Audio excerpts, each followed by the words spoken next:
So today we will discuss about the export procedure, like how many steps are included in export procedure. So there is various steps we are included in export procedure. So almost 16 steps we are discussing. So first we discuss about the 8th step. So first one is receipt of inquiry and sending quotation.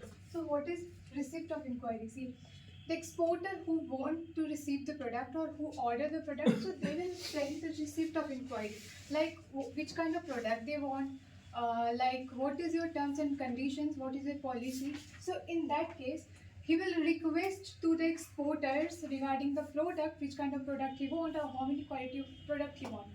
So in that case, the exporter will receive that request, and they will send quotation, okay, quotations in the form of performance invoice, where in performance invoice it will mention each and everything, like what is their policy, like how want to in which form they want to take payment, what is the quality, what is the quantity, and also there is lots of things mentioned in the performer invoice. Okay, so second one is request of intent and export order and export order. So receipt of intent means, so in the second step when comes intent, it means that he will send the request, he will take accept that request. Okay, so here in the second step it is receipt of intent. It means that in the international business, if any request or if you will accept that order, so in that case, if you will receive the order, so it's called intent. In the international business, it is known as intent. Intent contain of close and open type. Closed type of intent, it means that there is no any information needs to add there. There is the open type. If any exporter want to add extra information, so it's called under open intent and export order. So here the exporter is accepting the orders, and importer is already sent their request. Okay. So third is a letter of credit. So what is letter of credit? So see, obviously if the exporter is accepting the order, so he has also fear that whether he will pay me on time or not, as it no. So in that case, they will issue that letter of credit. Letter of credit gives us a guarantee that yes, I am going to pay on that particular duration. So this gives a guarantee to exporter and importer, and this is the documents which help both the terms to proceed their process further. So there is letter of credit. Fourth one is export license. And this is very important thing because in export license, what happens? You have to give applications in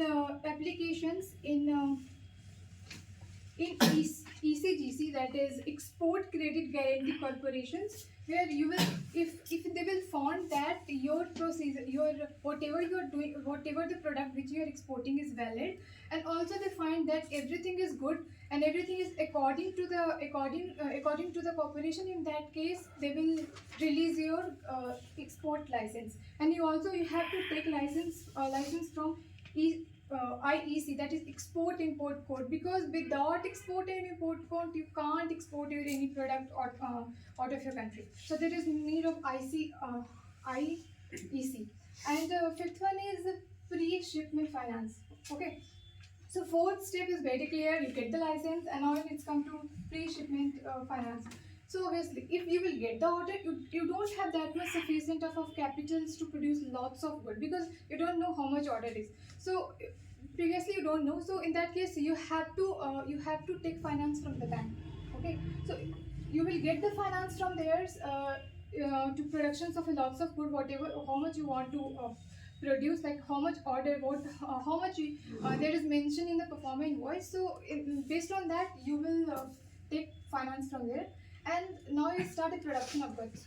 So see, if you will get the finance, if you get the capital, everything you have, so there is a time when you will start the productions. Okay, so you will keep on producing your goods, how much there is required, or how much you get the order. So that's the production of goods. So seventh one is pre-shipment inspection.